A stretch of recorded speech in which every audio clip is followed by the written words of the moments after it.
What's happening, everybody, and welcome back to the channel. My name is Adam and this is Vancity Audi. In this video we're going to be performance testing my now Stage 2 E85 B9 S4. If you guys checked out my last video, we strapped on the integrated engineering downpipe onto this beast and we had it on the dyno to see how much more power and how much more torque we could make at the wheels on the dyno over at Racing Greed. But now, off the dyno and on the street, I'm gonna performance testing to see if we can actually go any quicker or any faster.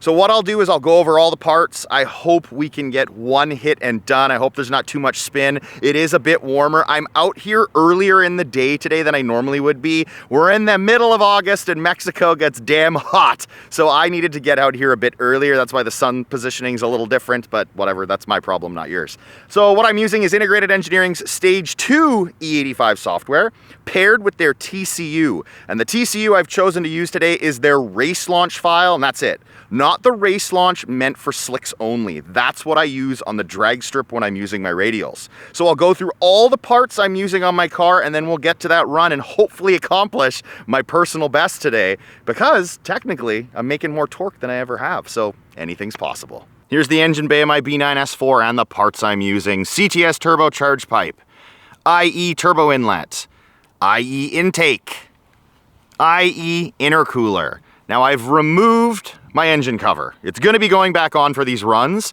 but I wanted to show you guys the IE downpipe that's tucked underneath there. As for what's in the engine bay, that's it. Besides that, I have Enki RPF 1s wrapped with Continental Extreme Contact Sports. These are 17 inches, and I've managed to do that by downgrading my brakes to B9 A4 calipers and rotors. Two more pieces of hardware to cover. The JXB drive shaft carrier, that's what we installed a little while ago. I made an entire video about it to eliminate some of the drivetrain slop that I was getting, stiffen up those shifts even more. And then on top of that, I'm using Racing Line springs to lower the car. So seeing as I'm out here early in the morning compared to when I normally film, the sun is in a different position, so I apologize for the weird shadowing on this run, but I'm gonna do what I do every single time, well, every single time as of late. If you haven't checked out my recent video where I figured out a better shifting strategy, that's what I'm gonna be using to see how quick I can go today. I'm in sport, the car is in dynamic, traction control all the way off, and then once I'm into fifth gear, I row it over to manual and I rev out fifth as far as I can without shifting gears to cross the finish line. That's how I accomplish that quarter mile, because I found it goes a bit quicker than leaving it in sport mode and having it short shift that final gear. Let's see what I can do. Finally, Stage 2 full bolt on E85. Pumping the brakes up. Let's see how quick we can go.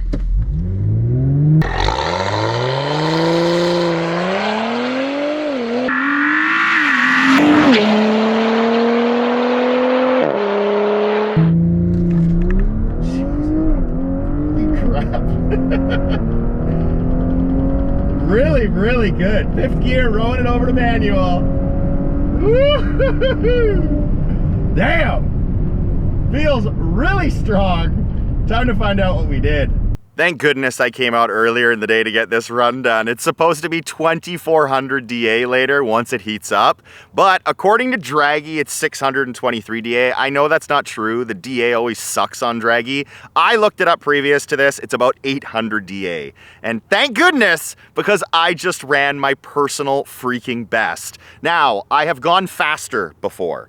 So this is not the fastest I've ever been. Last time at the track, when it was much cooler out, I surpassed 122 miles an hour. I think it was like 122.4. Today, I only managed 121.58. So I know Draggy isn't always super accurate with mile per hour, but still, it was not as fast.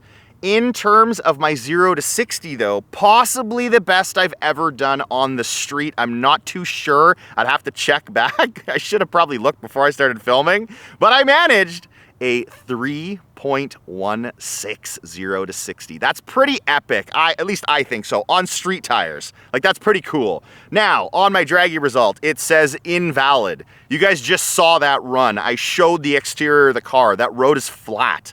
It's Draggy sucks sometimes with their slope and they mess it up. So it doesn't always work correctly. But that run was 3.16 and it felt great. And now time for my quarter mile.